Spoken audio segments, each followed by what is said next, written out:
Hello guys, welcome back to my channel. So today we are going to cover something different yang I usually don't cover in this channel, and that is game punya review lah. So I'm talking about today a very hype game but not exactly getting so much traction in Malaysia or the Southeast Asian region. And that game is Halo Infinite. Now this game is a very unique arena punya shooter lah. Basically think about it macam lebih kurang quick. And the other thing that is a big deal because this game is actually from a big developer, Microsoft, and the game is actually free, at least the multiplayer part of the game lah. The single player you still need to pay the full price of I think RM199 Malaysia. But today we are going to focus mainly on just the multiplayer. Okay, so now just a bit of backstory lah. I think the previous Halo game was around 5 years back. And the last Halo game that I actually played was on my Xbox 360, and that was Halo Reach. That was around 10 years back lah. So kalau nak cerita tu, aku pun memang dah lama gila tak main game Halo sebenarnya. And I can see why tak dapat traction sangat kat Malaysia, because previously this game is actually an Xbox only exclusive. But now for Halo Infinite, they are launching for both PC and Xbox. So at least they have a wider audience. PlayStation fans, sorry lah, korang memang tak ada option ni lah. Also, this game actually has been delayed for 1 year. Patutnya, it was supposed to launch in 2020 but instead pushed back to end of 2021. But looking at the shit show that is Battlefield 2042, I'm glad they instead took their time and polished the game so it would be a lot better at launch. Okay, so for those who are not very familiar with the Halo lore, so the story pasal Halo ni is actually in the future around tahun 2500, around that time frame lah, where humans are actually in space and is having a conflict with an ancient alien race called the Covenant. So that is the shortest version of the story I can tell you guys lah. If you want to watch the long version, I think you can find the videos on YouTube regarding that. But you basically play as humans, a super soldier called Spartans lah, where you have augmented abilities and you wear the special armor that they have. Also, just a disclaimer before moving forward, I am just a casual player. I am in no shape or form very good at FPS. Just casual. In fact, I usually don't even play rank for any competitive shooters. I just play for fun and for casual play, right? So just keep that in mind moving forward. So kalau tengok aku main macam noob, jangan get angry, you have been warned. So in today's market of vast shooters available online free to play, why should you consider even Halo? Now, in my opinion, you should try Halo because it's actually a unique arena-based shooter with great gunplay and movement, with a long time to kill. Now, the long time to kill is what separates Halo from other shooters. You see, other shooters like, let's say, Warzone or Valorant, you know, if you're engaged in a fight and suddenly you get shot in the back, there's literally nothing you can do. Or you're walking into the room and there's someone camping, so you're going to get killed instantly because the time to kill is very short, less than 1 second usually. But in Halo, you can see in this clip where I shoot people multiple times from the back, but he's still not down because it takes a long time just to down an enemy. Now, a typical engagement in Halo usually goes like this. You throw a grenade either to reposition or open up the engagement to soften up their shield, and then followed by the primary weapon to take down completely the shield, and then you need to finish off the health either using your secondary weapon or using a melee to finish the kill. Now, the long time to kill also makes dying and killing in this game very fair because, you know, it's very difficult for people to just, you know, camp at one place and then kill you, because the opponent can simply flee and re-engage you the next time. So that is a unique aspect of the game. I know one more game that has a very long time to kill, and I think that one is Apex Legends. But of course, Apex Legends is a battle royale type game instead of, you know, this is more of an arena team-based shooter. So that's the difference. Also, the movement is not as fast as Apex, but there's a lot of melee involved, and of course, they also use shield like Apex. So it's similar in that sense. Alright, now we are going to cover a bit about the game modes of this game. The first one is what you're seeing right now is basically capture the flag lah. I think it's pretty self-explanatory. You need to capture the enemy flag for 3 times or the most before the timer runs out. The unique part between this capture the flag compared to other games I noticed is that because you cannot shoot when you're carrying the flag. So basically there's a lot of decision making involved. you need to drop the flag if you decide to engage the enemy. For example, like this, if I want to engage, I need to drop the flag first, then finish up the enemy, and then only then I can pick up the flag. Also, if you are very coordinated, like in this game I played with a few of coordinated guys, you can actually use vehicle to your advantage to quickly secure the flag and bring it back to your base. So that's also another unique experience. Although keep in mind that this is the 4x4 mode, not every map has vehicles. Also keep in mind there are different vehicles for every map, so it's not the same for every map lah, that's for sure. There are also flying vehicles in this game, like for example right now I'm flying in this Banshee, and if you're not a very good pilot like me, you can see how I got hijacked from the vehicle itself and the enemy took my Banshee. That was pretty bad, but the vehicle actually brings a unique experience and angle to this game. I think a lot of shooters right now don't have any vehicles except for like Battlefield or Battlefront, so it's something unique that most shooters don't have. Now the second game mode that I'm going to show is actually Oddball. This is I think a bit more unique, and I think only Halo players are familiar with this mode.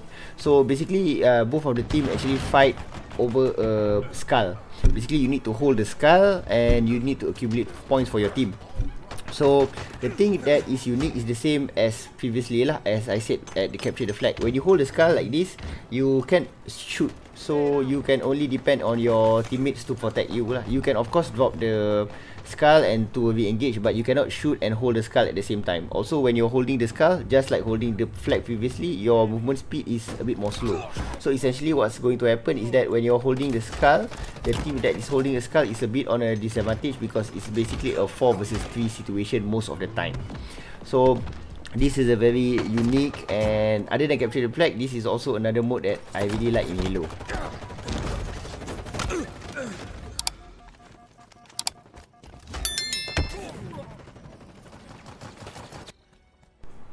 Now the next mode is actually quite familiar. It's called Stronghold, but it's literally domination lah, senang cerita. So there's actually 3 points at the map. There's A, B and C. So you need to capture the points and hold it so that you can reach 200 points and win the game. That's basically it. I'm sure you have seen this variation of this game either playing Battlefield or Call of Duty, so I'm not going to dwell so much about this mode. Now another mode of course is Slayer. So this is again another self-explanatory mode. This is basically team deathmatch. You need to get 50 kills. The first team to 50 kills wins the match. Again, self-explanatory. I'm not gonna sit and talk so much about this game mode.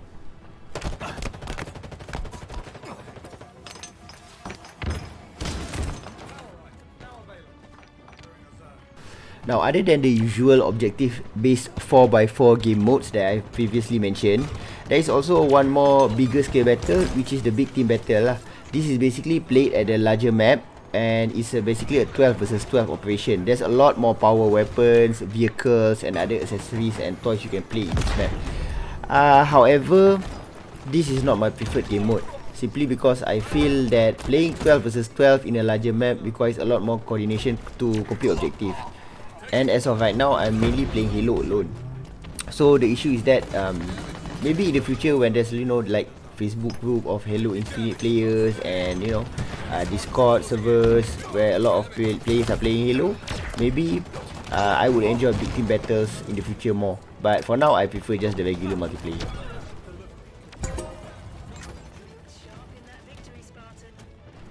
Now let's talk a bit about the weapons in this game.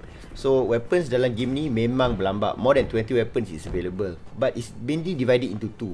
Plasma weapons, which is the one that I'm holding right now, which shoot lasers, or bullet type weapon, bullet or projectile type weapon lah. So there's actually a pros and cons between the 2 weapons. Plasma weapons are generally better against shield, while bullet weapons are generally better against health. So sometimes you might need to mix and match to get an ideal combination. Now, other than the usual, snipers, rocket launcher, there's also unique weapons for Halo. Like this one is the battle rifle lah, which is actually a burst 3-shot weapon. It requires a bit more finesse compared to the full auto assault rifle, but it's very good for medium and long ranges. There are also plenty of laser-based weapons which do very janky stuff. Like this one can bounce over wall. There are some that can charge, and then There's even like this one, the needler. Basically, you don't even have to aim. It will simply home and destroy the enemy shield. However, it's very weak against health.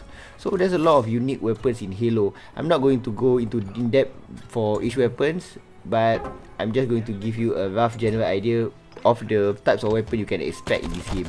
There's also, the usual shotguns for close range engagements. However, for close range, a specialized melee weapon is so much better.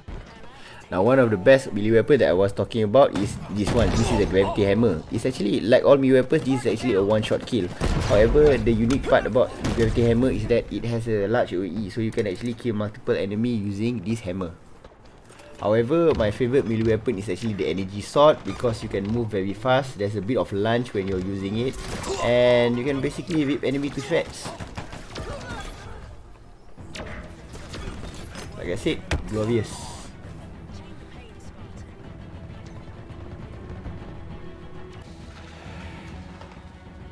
Alright, other than that, I have to add some things about the performance lah. I think the performance for the game is actually quite decent lah. I'm actually running right now a 3060 Ti dengan an i7-10700.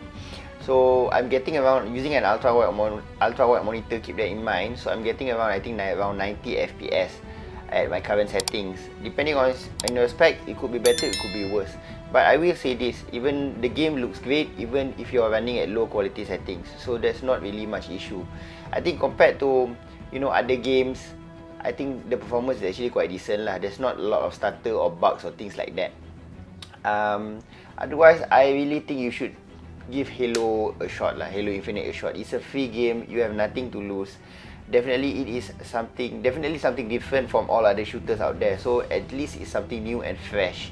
And then it's free to download right now. You can get it on Steam, but I think you have to register a Microsoft account or something like that. But it's definitely free lah. I'll leave the download links down in the description below.